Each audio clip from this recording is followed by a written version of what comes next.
So tonight we're going to talk about the runner teachers who are in your building. They are there and they are your best chance at creating momentum and making change happen at your school. So I am going to be talking tonight about this idea of runners, and I want your thoughts on runners. We're going to talk about how to spot them, how to encourage them, how to coach them, and how they actually are the ones that make change happen in your school. So I'm so glad you're here to join me. So definitely say hi. Let me know where you're tuning in from and how long you've been coaching, because this is our new to coaching group, but we have a wide range of the amount of years that we've had our members coaching. And go ahead and put that in the comments. If you haven't already done it, please go up like above me and click on the StreamYard button to approve StreamYard, because that way when your comments come in, I'll be able to see them and see that it's you. So tell me where you're tuning in from and how long you've been coaching. So let's start with that, because we have had so many brand new coaches who have just there's somebody, I don't see your name, but I have been a coach for one day. True story. That was just what I was going to say. I was just going to say we've had so many coaches who have like just gotten the job in the last few weeks and transitioned out of the classroom and into coaching this week or the week before. I've talked to several coaches who are doing that. So I know that that's a reality right now, is that some coaches are really coming in and starting like this week or today. So I'm so glad that those of you who are in that situation have come to join us here in the New to Coaching group.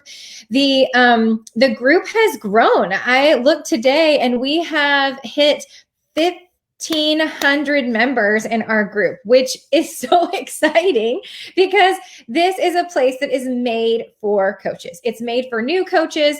It's made for coaches to come together and connect and encourage each other and celebrate together. And it's especially made for those brand new coaches who are coming out of the classroom and moving into coaching and helping you with the bridge between the two roles, because it's not quite as easy as we think it's going to be when we make this transition out of the classroom and into coaching. If you are a brand new member, like you just came into the New to Coaching Facebook group and you're like, what's up? Who is this girl, Allison Peterson? I'll introduce myself, but definitely let me know in the comments that you're new to the group. I usually follow up with you in a DM and say hey, and introduce myself so that we have a place to chat. So I have been an instructional coach for 7 years now out of the classroom. I came out of a 7th and 8th grade English teaching position and had the gift of being able to go to a new school and wear a new hat. And I started with academic technology coaching, or instructional technology coaching. And that was my first venture into coaching. And it taught me so much about how to manage change, because not only is it hard enough to help teachers change, but it's really hard when you're helping them change with technology. And we didn't have COVID to push everybody into the deep end and force them to learn it. So you really had to convince them, right? And then at that same school, I actually was asked to start an instructional coaching program.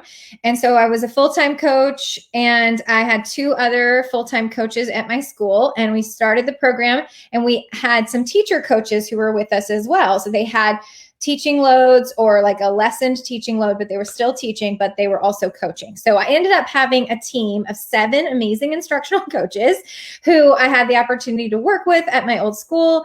And we started a program and we launched that. And it was truly transformational in our school, and everything that building that culture of coaching was something that we really worked hard on in that school.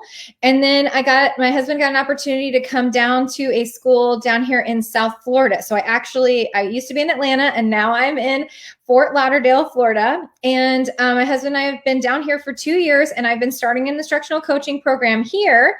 But we have actually just found out that my husband got a new job to be a principal at another school in Georgia. So we are soon heading back to Georgia. All these things super exciting because at this new school in Georgia, I'll be able to start my third instructional coaching program. So all of them in schools that did not have instructional coaching programs before. So starting from the ground up is definitely where I seem to find myself always working with instructional coaching. So one of the things I want to talk to you about tonight is this idea of the runners and how, in my experience of launching instructional coaching programs, I have used this idea of the runners, and it has propelled me forward in being able to really launch coaching programs at school. So I want to give you all that insight, and I want you to put your insight into the comments as well tonight. So I'm so glad you're here for that. And I'm just so glad you're here in the group. So I wanted to tell you that my answer to this question, like, where do I start? What do I do? I'm a new coach. What do I do? Okay, help me. This is kind of an upside down answer that I have for you. I'm going to turn this off for just a second. It's an upside down answer. The answer that I'm going to give you is not the answer you're going to hear from your admin. And it's probably not the answer you're going to hear from the PD that they did or did not give you when you got this job. So it's, how do I start? What do I do? I have a whole new way of looking at this, and that's this framework that I want to talk to you about tonight about the runners. And so the runners are actually this answer to this question: how do you start and where do you start? And I don't know what to do, all these things that everyone's telling me to do. And often your admin will tell you the opposite. They will tell you that you need to start with the struggling teachers. You need to start with the ones who need the most help. And it's not that we're leaving those teachers behind. I promise you we're not leaving them behind, but it's not where we're going to find the momentum. So I'm going to explain this to you. But one of the things I've been doing over all of these years of me starting in my journey into coaching was just the research of, like, how do you do this? I didn't have anybody else to show me. In my environment, I was the only coach, and I was kind of given the role of leading, and I didn't even know what it was I was doing. So I had to go turn left and right to every book I could read, right? So I'm a big reader, and I know you are too. And so I started looking at all those books, and really something that I found is that I found some answers to this question in the business world, not just in the education books that I was reading, because some of the education books I was reading was telling me the opposite, the other side of the story. Work with the teachers who need the most help, who are struggling, and here's how you work with them. But the business books were telling me something a little bit different. And that's when I really started to kind of like connect with this idea of the runners. So one of the books that was my first leadership book that I read, that was kind of the not educational book into the business world, is this John Maxwell book called The 5 Levels of Leadership.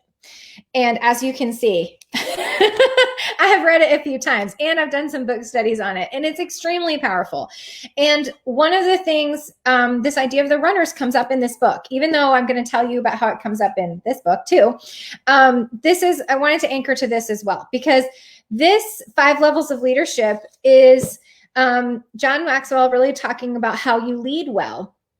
And if you're going to lead well, you have to develop people. And he says this quote, and it really just re-anchors me when I see it.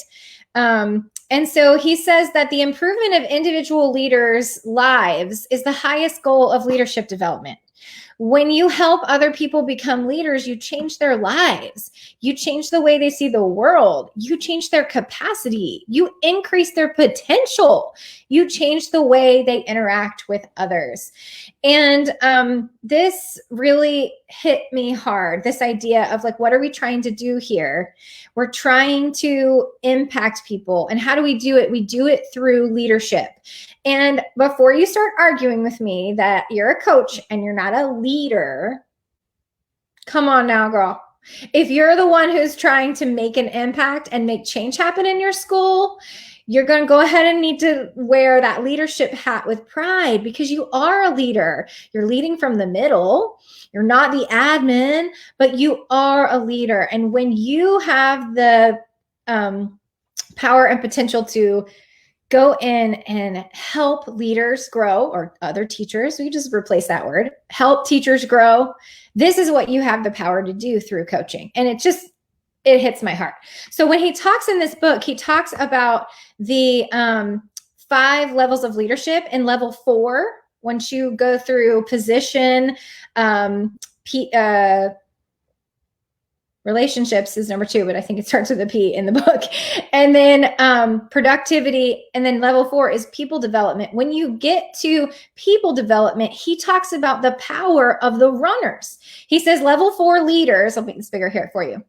Level 4 leaders focus their time and energy on the top 20% of the people who don't need attention, but would profit the most from it. And he's talking about pouring into your people and pouring into your top 20%. And he says the people who don't necessarily need the attention, but would most profit from it. And this is the idea of the runners.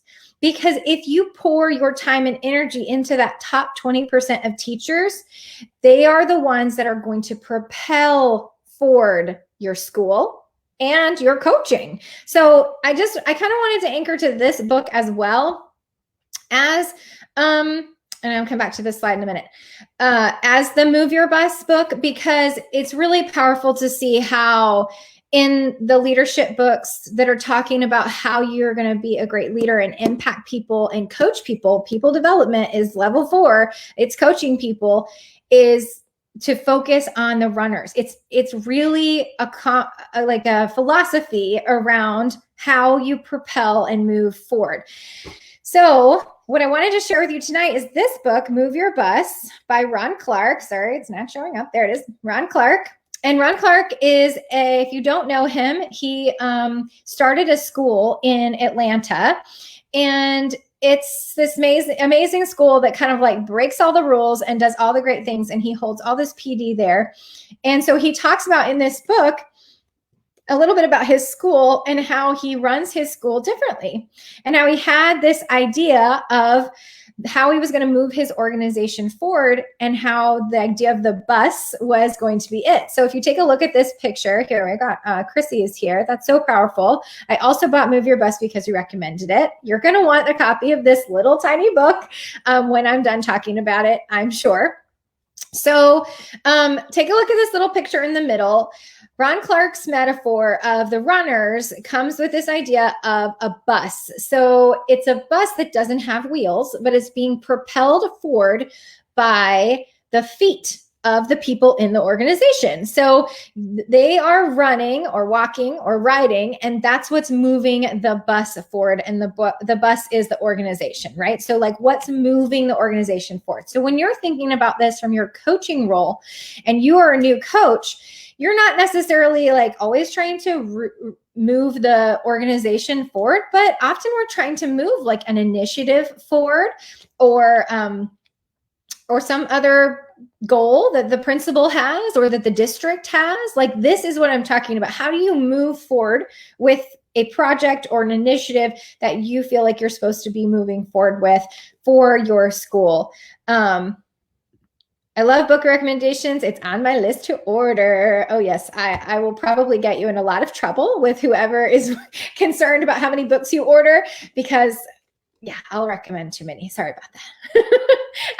I got one in the mail this week, and my husband was like, another book? And I was like, oh, I pre-ordered it. Sorry.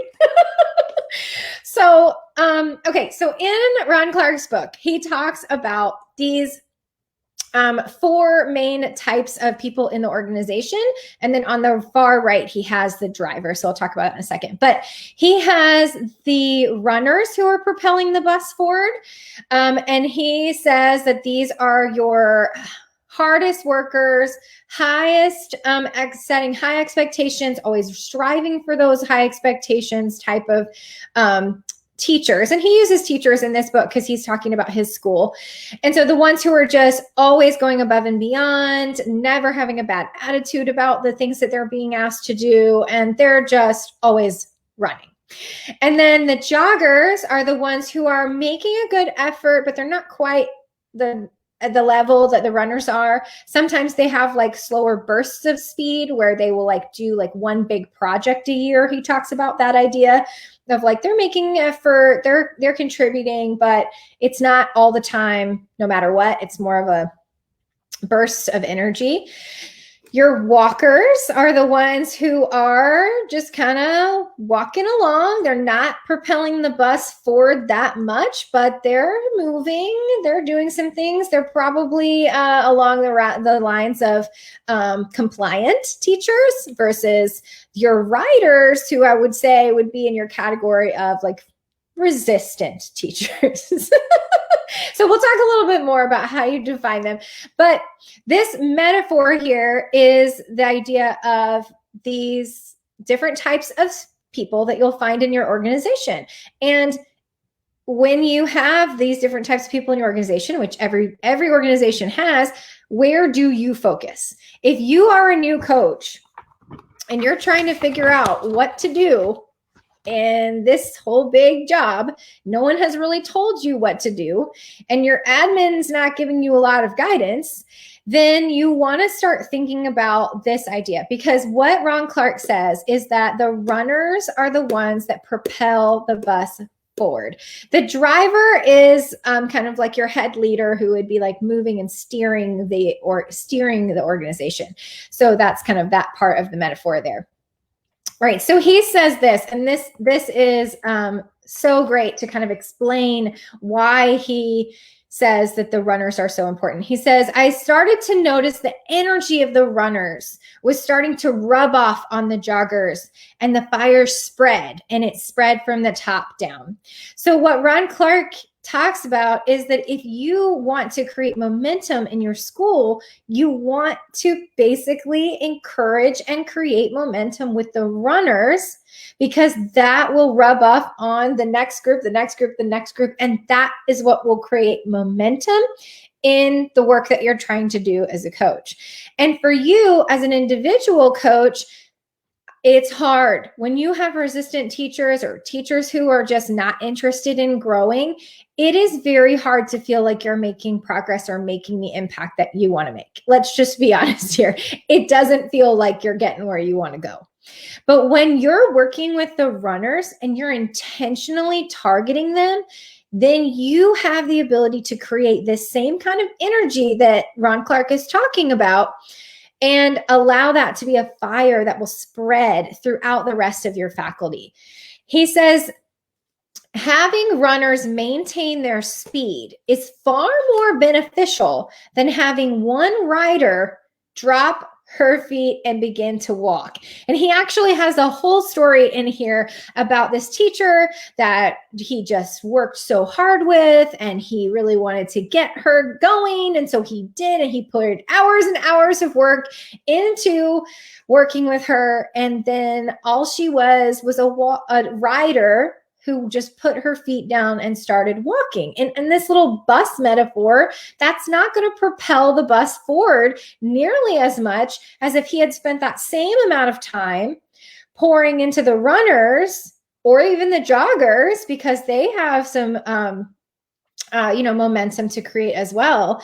But pouring energy into the teachers who are going to propel the bus is much more effective than just trying to attack the walkers and get them to keep moving forward. Now, before you start arguing with me in your head, but my admin says I have to work with the walkers. I have to work with the riders. That's who they assign me to.